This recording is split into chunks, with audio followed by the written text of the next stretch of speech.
एक गांव में एक व्यापारी रहता था जिसके पास एक चिन्नू नाम का गधा था जो इंसान की तरह बात करता था। व्यापारी चिन्नू से बहुत मेहनत कराता था और बदले में उसे बहुत कम खाना देता था और हर वक्त बस काम ही काम कराता रहता था। लेकिन इन सब के बावजूद चिन्नू अपने मालिक से बहुत प्यार करता था, क्योंकि चिन्नू के माँ बाप भी इसी व्यापारी के पास काम करते थे। व्यापारी की एक छोटी बेटी थी, गुड़िया, जिसके साथ बचपन से चिन्नू बहुत खेलता था। चिन्नू गुड़िया से बहुत प्यार करता था और हमेशा गुड़िया को स्कूल लेकर जाता था और फिर स्कूल से लाता था। मगर व्यापारी बहुत घमंडी और बहुत गुस्से वाला था, जिस वजह से पूरे गांव के लोग व्यापारी से बात तक नहीं करते थे। यहाँ तक कि गांव के कोई भी बच्चे गुड़िया के साथ न ही दोस्ती करते थे और न ही उसके साथ खेलते थे। गुड़िया का सिर्फ एक ही दोस्त था, चिन्नू, जिसके साथ वो खेलती थी और बहुत बातें भी किया करती थी। कभी कभी व्यापारी को जब बहुत गुस्सा आता था तो वो चिन्नू को धूप में बांध देता था और बहुत पिटाई भी करता था, जिसके कारण चिन्नू बहुत बीमार भी रहने लगा था। मगर व्यापारी की बेटी चिन्नू को चुपचाप खाना देती थी और उसकी सेवा करती थी और उसके लिए डॉक्टर से दवाई भी लाया करती थी। चिन्नू, तुम मेरे सबसे अच्छे दोस्त हो और जब मैं बड़ी हो जाऊंगी तो मैं तुमसे कभी भी कोई भी काम नहीं करवाऊंगी और कोई भी तुमको मारेगा भी नहीं। हम बस खूब खेलेंगे। गुड़िया रानी, तुम बहुत जल्दी से बड़ी हो जाओ, फिर मैं तुमको अपनी पीठ पर बैठाकर पूरे गांव में घुमाऊंगा। और मैं कल पिताजी से बात करूंगी कि वो तुमसे ज्यादा काम ना करवाएं। अरे नहीं, हम गधे तो काम करने के लिए ही होते हैं।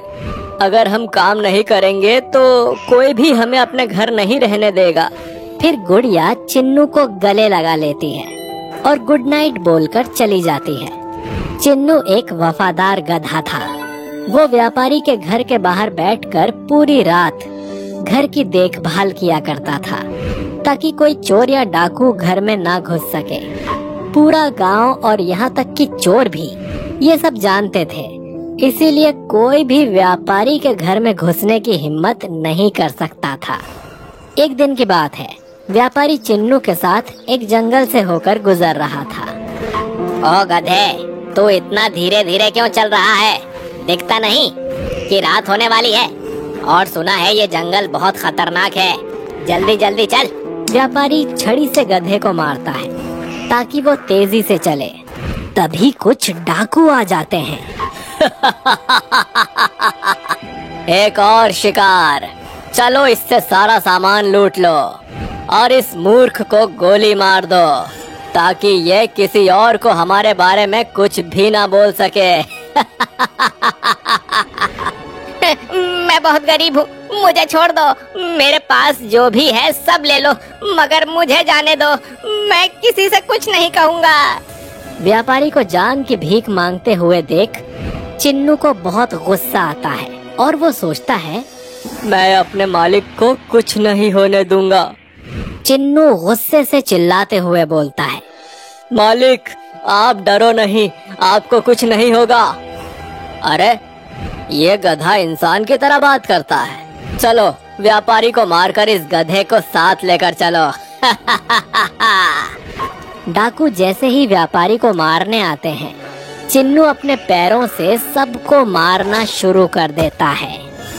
डाकू से लड़ते हुए चिन्नू बहुत घायल हो जाता है, मगर वो अपने मालिक को डाकू से बचा लेता है। चिन्नू मुश्किल से खड़ा होता है और बोलता है, मालिक, आप ठीक हो?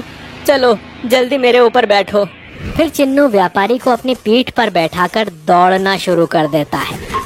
चिन्नू मन ही मन बोलता रहता है, हे भगवान, मुझे थोड़ी सी हिम्मत दे ताकि मैं मालिक को सही सलामत घर पहुंचा दूं। उसके बाद तुम मेरे प्राण निकाल लेना। लेकिन थोड़ी दूर चलते ही एक बहुत बड़ा शेर दोनों के सामने आ जाता है, जिसको देखकर चिन्नू और व्यापारी बहुत डर जाते हैं। मैं बहुत भूखा हूँ तुम में से मुझे किसी एक को खाना है। जल्दी बताओ किसको मरना है और किसको बचना है। महाराज, मैं बहुत गरीब हूँ और मेरे घर पर मेरी एक छोटी बेटी है जो मेरा इंतजार कर रही है। मुझे जाने दो, मुझे मत खाओ और आप इस गधे को खा जाओ, क्योंकि इसका कोई नहीं है और अब ये किसी भी काम का नहीं है। चिन्नू अपने मालिक को देखता है और उसकी आंखों से आंसू टपकने शुरू हो जाते हैं। अब तू बता कि तू मरना चाहता है या बचना। मगर चिन्नू कुछ नहीं बोलता और चुपचाप खड़ा रहता है। चिन्नू की आंखों से आंसू बहते रहते हैं। जल्दी बता। महाराज, फैसला हो गया है। आप मालिक को जाने दीजिए, क्योंकि उनकी बेटी उनका घर पर इंतजार कर रही है। आप कृपा करके मुझे ही खा लीजिए। शेर व्यापारी से बोलता है, तुम जा सकते हो। व्यापारी जैसे ही जाने के लिए भागता है, तभी वो शेर एक देवी के रूप में बदल जाती है। व्यापारी देवी को देखकर डर जाता है और रुक जाता है।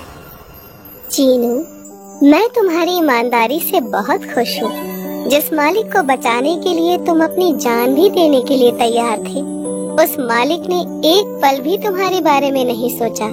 व्यापारी ने जब ये सब सुना तो उसको बहुत दुख हुआ और वो चिन्नू के पास आया और उसके सामने हाथ जोड़कर बैठ गया। चिन्नू, मुझे माफ कर दो। मैं पैसे के लालच की वजह से अंधा हो गया था और तुम्हारी सच्ची वफादारी को देख नहीं सका। मुझे माफ कर दो। अब मैं कभी भी तुमको तकलीफ नहीं दूंगा और आज से तुम मेरे परिवार का हिस्सा हो। व्यापारी की बात सुनकर चिन्नू बहुत खुश हुआ और देवी को धन्यवाद दिया और फिर देवी ने चिन्नू के सभी घाव को ठीक कर दिया और फिर देवी वहाँ से अंतर्ध्यान हो गई। कभी कभी हम इंसान पैसे और ताकत के नशे में अपने आसपास रहने वालों के साथ सही बर्ताव नहीं करते, जो बहुत ही गलत है। कभी भी अपने परिवार वालों और अपने दोस्तों के साथ गलत व्यवहार मत करो। अगर हमारे वीडियो से आपको सच में कुछ भी सीखने को मिला है तो वीडियो को लाइक और शेयर करिए और चैनल को सब्सक्राइब नहीं किया है तो सब्सक्राइब जरूर करिए।